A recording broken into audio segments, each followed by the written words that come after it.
19 साल पहले जौनपुर में श्रमजीवी एक्सप्रेस में एक बम विस्फोट हुआ था। दो आतंकवादी हिलाल और नफीकुल ने बम विस्फोट किया। उसमें 14 भारतीय मारे गए और 62 भारतीय घायल हुए। याद रखिए, अब से 19 साल पहले। अब उन जिहादी आतंकवादियों को फांसी की सजा सुनाई गई है 2024 में, 19 साल के बाद। इसके बाद मुकदमा हाईकोर्ट में चलेगा। इलाहाबाद हाईकोर्ट में कम से कम 10 से 15 साल चलेगा। फिर मुकदमा सुप्रीम कोर्ट आएगा, जहां 5 से 10 साल चलेगा। उसके बाद राष्ट्रपति के यहां दया याचिका भी जाएगी। वहां पे भी 3 महीने, 6 महीने, साल भर, वो राष्ट्रपति की मर्जी पे है कितने दिन में दया याचिका का निपटारा करती है। तो कुल मिला के 2005 में जो बम विस्फोट हुआ, 2005 में जो लोग पीड़ित हुए, जिन लोगों ने अपने परिवार के लोगों को खोया, उनको जाके 2045 के आसपास न्याय मिलेगा या 2040 में न्याय मिलेगा। 40 साल, मतलब 35 से 40 साल के बाद न्याय मिलेगा। मैं बार बार कहता हूं, यह न्यायिक व्यवस्था बिल्कुल सड़ी हुई है। पूरी तरीके से भारत का जो पुलिस सिस्टम है, न्यायिक सिस्टम है, जो विदेशी गुलामी के कारण गुलामी की निशानी है, जो गुलामी की व्यवस्था है, इस पूरी व्यवस्था को ही बदलना पड़ेगा। सरकार ने इंडियन पिनल कोड जो 1860 का, उसको बदला है, उसके लिए मैं धन्यवाद देता हूं। 1872 का एविडेंस एक्ट बदला है, उसके लिए भी धन्यवाद देता हूं। लेकिन इसमें अभी और कुछ करने की जरूरत है। पहली बात तो आप सोचिए, 19 साल मुकदमा चला। 19 साल जो मुकदमा चला, उसमें सरकार की तरफ से जो वकील पेश हुए हैं, उनके ऊपर करोड़ों रुपए खर्च हो चुका है। और जो सरकारी वकीलों को फीस गई है, वो पूरी की पूरी जनता के टैक्स के पैसे से गई है। 19 साल तक इन जिहादी आतंकवादियों को जो खिलाया है, जो इनको दवा कराया है, जो इनको जेल में रखा है, उसके ऊपर जो खर्च हुआ है, वो भी जनता के टैक्स के पैसे से जा रहा है। हाई कोर्ट में मुकदमा चलेगा, हाई कोर्ट में सीनियर वकील खड़े होंगे सरकार की तरफ से। उनकी जो हर बार की फीस है, वो भी करोड़, जो टोटल फीस होगी वो भी करोड़ों रुपए होगी, वो भी जनता के टैक्स के पैसे से जाएगी। मामला सुप्रीम कोर्ट में आएगा, सॉलिसिटर जनरल या एडवोकेट जनरल खड़े होंगे, या अटॉर्नी जनरल खड़े होंगे, उनकी भी फीस टोटल करोड़ों रुपए हो जाएगी, वो भी जनता के पैसे से आएगी, जनता के टैक्स पे से जाएगी। तो करोड़ों रुपए खर्च हो जाएगा इन दो जिहादी आतंकवादियों को फांसी दिलवाने में। इसलिए मैं बार बार कहता हूं, भारत में जस्टिस विद इन ईयर लागू करना जरूरी है। 1 साल में न्याय। जस्टिस विद इन ईयर का मतलब 1 घंटे के अंदर एफआईआर, 1 महीने में जांच और 1 साल में फैसला। 1 साल में डिस्ट्रिक्ट कोर्ट में फैसला, 1 साल में हाई कोर्ट में फैसला और 1 साल में सुप्रीम कोर्ट में फैसला। इसके लिए बाकायदा जुडिशियल चार्टर लागू करना पड़ेगा कि डिस्ट्रिक्ट कोर्ट, पुलिस की रिस्पॉन्सिबिलिटी हो जाए, पुलिस चार्टर लागू करके आप 1 घंटे के अंदर एफआईआर दर्ज करिए, 1 महीने में जांच पूरी करिए। और जजेस के लिए एक जुडिशियल चार्टर लागू हो कि डिस्ट्रिक्ट कोर्ट के जज भी 1 साल के अंदर फैसला करेंगे, हाई कोर्ट के जज भी 1 साल के अंदर फैसला करेंगे, सुप्रीम कोर्ट के जज भी 1 साल के अंदर फैसला करेंगे। अब ये फैसला होगा कैसे? वर्तमान व्यवस्था में जस्टिस विद इन ईयर लागू नहीं हो सकता। जस्टिस विद इन ईयर लागू करने के लिए सबसे पहले 1 नेशन 1 पिनल कोड लागू करना पड़ेगा, एक देश एक दंड संहिता। और अमेरिका में ऐसा ही है। ये मेरे हाथ में जो फेडरल पिनल कोड है ना, ये अमेरिका में चलती है। वहां पे 1 नेशन 1 पिनल कोड है। इसी एक ही किताब में आतंकवाद भी इसी में शामिल है, अलगाववाद भी शामिल है, जिहाद भी शामिल है, मजहबी उन्माद भी शामिल है, घूसखोरी, जमाखोरी, मिलावटखोरी, कालाबाजारी, नशा तस्करी, मानव तस्करी, सोना तस्करी, आतंकवाद, अलगाववाद, सड़क के किनारे अवैध निर्माण, धर्मांतरण, घुसपैठ, सबके लिए एक किताब है। हमारे देश में अभी भी 50 कानूनों का मकड़जाल चल रहा है। भ्रष्टाचार और अपराध के खिलाफ 50 कानूनों का मकड़ जाल चल रहा है। इसलिए एफआईआर ठीक से लिख नहीं पाते और मुकदमा लंबा चलता रहता। दूसरा, अभी जो पुलिस एक्ट है वो 1861 का ही चल रहा है। याद रखिए, एफआईआर पुलिस लिखती है, पूरी जांच पुलिस करती है, पूरी पुलिस ही मुकदमे को फॉलो अप करती है, पब्लिक प्रोसिक्यूटर पुलिस के द्वारा अपॉइंट होता है। तो पूरी जो पुलिस व्यवस्था है वो आज भी 1861 के पुलिस एक्ट से चल रही है। 1860 का इंडियन पिनल कोड तो बदल गया, 1872 का एविडेंस एक्ट तो बदल गया, लेकिन पुलिस एक्ट आज भी 1861 का है।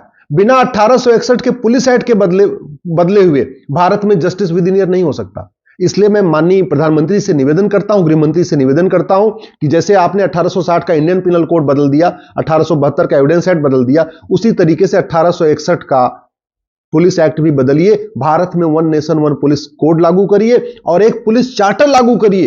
1 घंटे के अंदर एफआईआर दर्ज हो, 1 महीने में जांच पूरी हो। अब 1 महीने में जांच कैसे पूरी होगी?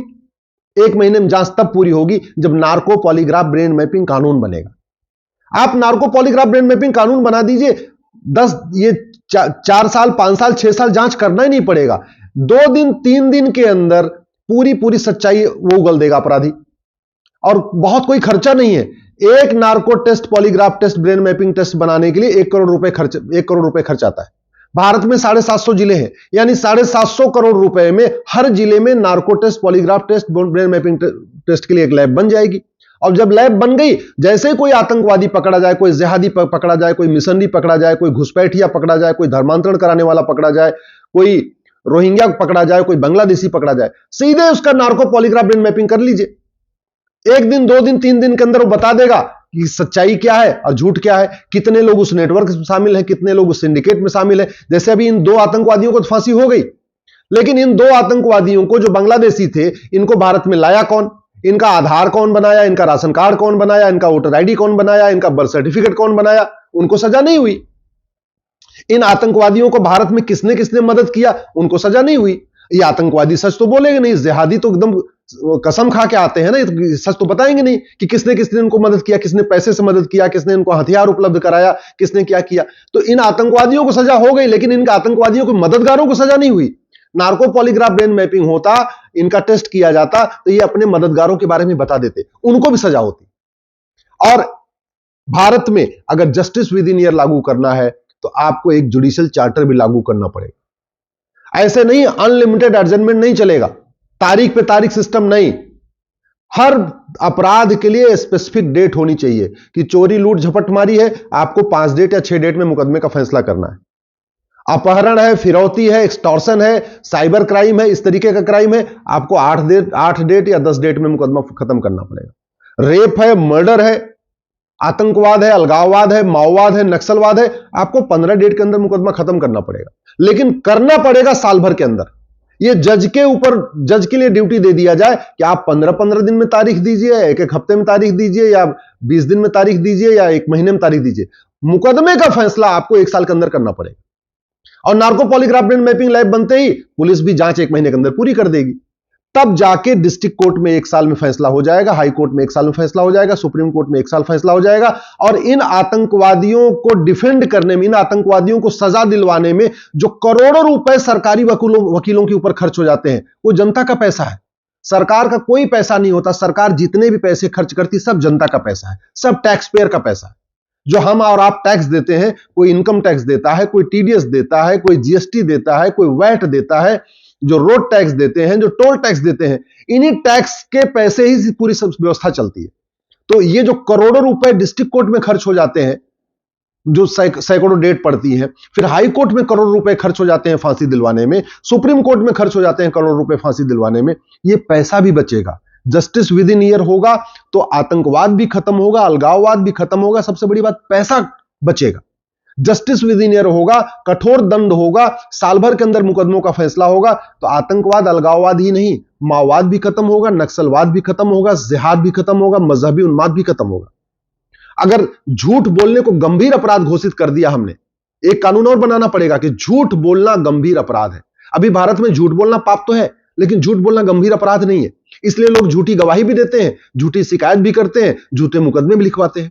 तो जस्टिस विद इन ईयर करना है तो नार्को पॉलीग्राफ ब्रेन मैपिंग कानून के अलावा एक और कानून बनाना पड़ेगा झूठ के खिलाफ। और लाई डिटेक्टर स्टिकर, जिसने झूठ बोला, मान लो उसने अपना किसी आतंकवादी ने झूठ बोला, तो 10 साल की उसकी सजा और बढ़ जाएगी। तब जाके खौफ पैदा होगा। और कहते हैं ना, भय बिन होय न प्रीत, सठे साठ्यम समाचरित। जिन देशों ने सठे साठ्यम समाचरित सिद्धांत को अपनाया, कठोर कानून बनाया, वहां शांति है, समृद्धि है, खुशहाली है। भारत का कानून घटिया है, भारत का कानून कमजोर है, जस्टिस विद इन ईयर नहीं है, इसलिए यहां बदहाली है, सड़क के किनारे अवैध निर्माण है, माओवाद भी है, नक्सलवाद भी है, जिहाद भी है, मजहबी उन्माद भी है, घूसखोरी, कमीशनखोरी, जमाखोरी, मिलावटखोरी, कालाबाजारी, नशा तस्करी, मानव तस्करी, सोना तस्करी, हर तरीके का अपराध है। कम नहीं हो रहा है, उसका समाधान है जस्टिस विद इन ईयर।